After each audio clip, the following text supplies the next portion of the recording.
Here's some more tidbits of compiled like information. It's like I hear in the Christian, mostly the Christian doctrines, like look, anyone who they would consider a medicine man or a witch doctor is like real taboo, and they're always like uh dismissed off as some kind of like voodonist. Uh, in defense of voodoo, you know what I'm saying? I'll say this: it's like I was not just recently. I listened to something called is it the Wisdom of Solomon or is it the Testament of Solomon? It's one of those two books, man. But I listened to the audiobook, so it's on YouTube, so you can go look at this for yourself. And it's like basically Solomon is given this ability to have dominion over all demons. Like he's given some kind of stone ring with uh, some kind of metal engraving in it. Which I don't know if that's an allegory or if it's an actual stone ring with some metal in it. Which is that's kind of weird. How in the frick can you forge that? Uh, so I'd almost consider it to be allegory or it's more hidden or encoded alchemical information. Because listen, if you understand alchemy, that isn't so mysterious to something like a metal ring with or stone ring with metal in it. Because I mean, what is it? Did he go to a mountain and throw down a metal ornament? And you know what I'm saying? I mean, I'm not sure because I mean, it's in what is that called? Tales of Arabian Nights. I think Aladdin gets Solomon's ring for a minute.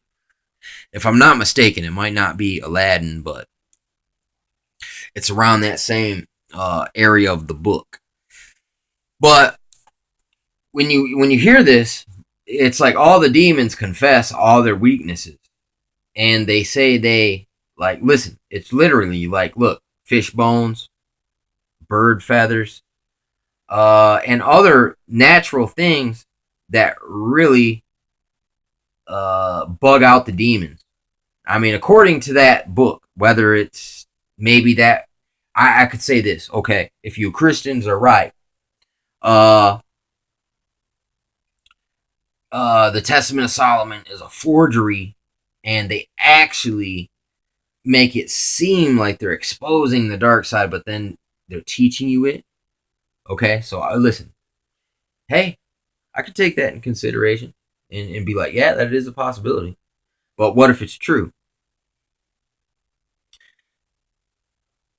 If it's true, then a lot of people have to admit that they have been deceived and the truth has been hidden from them. And the very thing that even emphasizes more authority and dominion over these spirits that plague us and afflict us, uh, we would have more defense against them. And all these people also that you persecuted, and maybe some of your fathers maybe even have killed. Uh, you might have to take that in consideration and eat that bullet, that truth bullet. But then again, well, hey, if it's all a forgery and well, I'm the one who's deceived now because it's got me thinking this one way. I mean, here's the thing, like even Jesus, it's like, look, the guy, there's one guy where he spits on the ground basically and makes clay out of the dirt and he rubs it on the guy's eye. So he uses uh, a conduit in a way, the clay and the spit. It's not just the clay, it's not just the spit, but it's the mix in the faith of the person who Jesus was healing that helped. It was a it wasn't just a one-sided thing. It was kind of like a pie. You know what I'm saying? Of factors. Because if the man didn't have the faith to be healed, even I'm not gonna say maybe Jesus couldn't just have healed him anyway, but it's like almost like they had to give up something to make the miracle happen. You know what I'm saying? So in a way, it's a two-way street. Uh, but there's a lot of strange stuff that is mentioned in it, and now you look at the Indians. Hey, why did they burn these particular plants in this seashell, and everyone absorb the essence of the smoke? You know what I'm saying? Is that voodoo? But you look at the Testament of Solomon, and that's the same things that the demons themselves instructed Solomon. But and there you go. Maybe that's it. Maybe the demons lied. But according to the thing, it was like, no, they were under total subjection. Just like Jesus when he cast the legion into the pigs, and then they went and drowned themselves. Same thing. It's like, look, it's just kind of strange because it's all in there. I mean, hey, if you use fish bones and bird feathers and things to irritate the demons so they'll flee, Jesus used the pigs. I mean, really, you just pig skin, bones. You take the blood out of them. That's all they are. It's leather and bones. So I mean, it's like I'm not trying to promote like some kind of voodoo-ish, neo-paganistic witchcraft here. I'm just saying maybe they have scared us so bad through showing us a false representation that in all actuality they divorced us from the true interpretation of certain information. And I see it all the time. Because it's like, man, everyone wants to be so right that anything that doesn't agree with the way they feel and think right now, according to their understanding, they automatically cast down and condemn.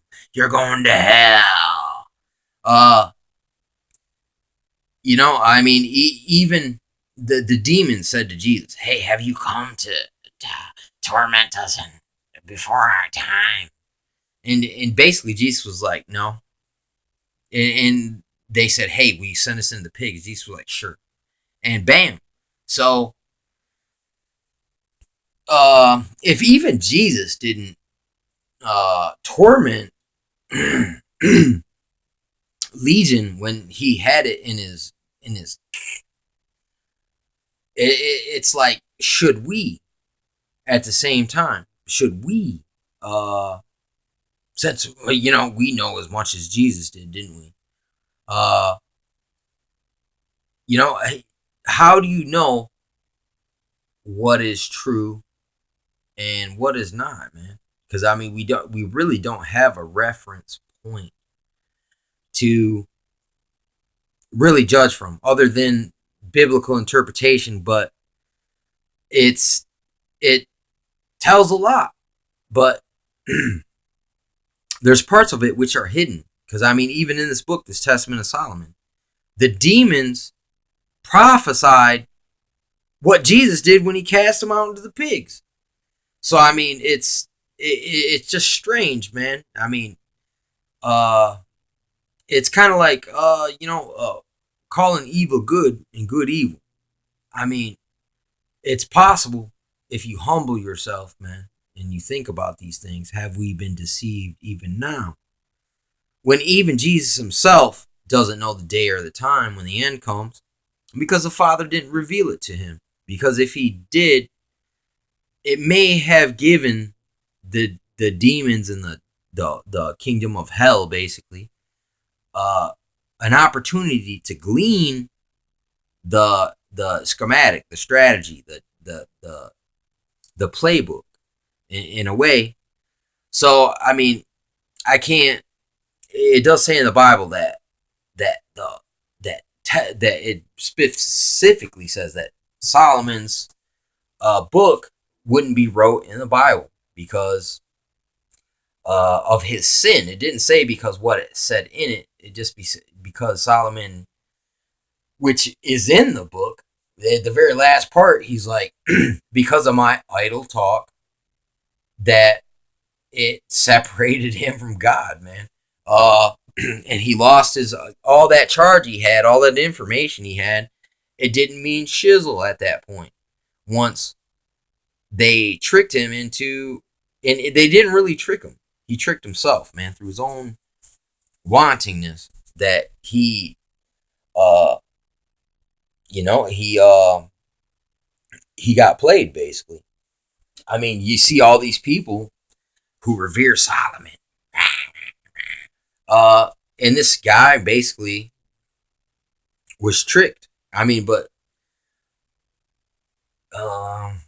I mean that happens a lot, man. When you look at the biblical narrative, man, a lot of people get tricked. So I mean, that's their whole attack strategy is just a bunch of tricks, and it's subtle tricks, and it's not. It's they like I said, man. They use our nature against us, and because if you understand what a demon is, listen. A demon wasn't just some ethereal thing that at one point a lot of these demons were physical beings, and their spirits are just trapped here in this plane. So they wander about, and they still have the desires of a person who's living, but they just don't have a body. So therefore, to get their jollies, they have to make covenants with living things. You know what I'm saying? And whether they can get you to consent or they can trick you. So there's two ways they can get you: by consent, through some type of trade, or through trickery. And then they don't have to give up anything. They can just suck off you for free. That's the real mooches of the universe, are these demons, man. And everyone in high power has probably made covenants with these demons.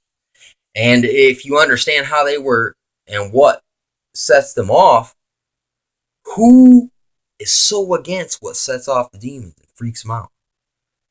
A lot of times it's Christians, because they're just ignorant. And it's not willing ignorant.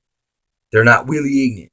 They have just been deceived, because these demons obviously had made covenants with their teachers. That's how they got into their position. Potentially. When, dude, it's I don't know when these books came out. I don't know all the backdrop, but just listening to it, a lot of things pop into mind. And one of them is the whole medicine man.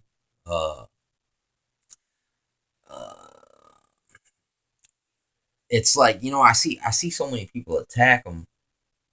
Not to say that some medicine man, it's just straight up. It may be voodoo, but then some of it might not be, because if you look at that Testament of Solomon and what will freak a demon out and make it flee, sometimes it is just like a fish bone. Like literally, I heard it said that in there, like the fish bones, for some reason. Certain elements, I could say, because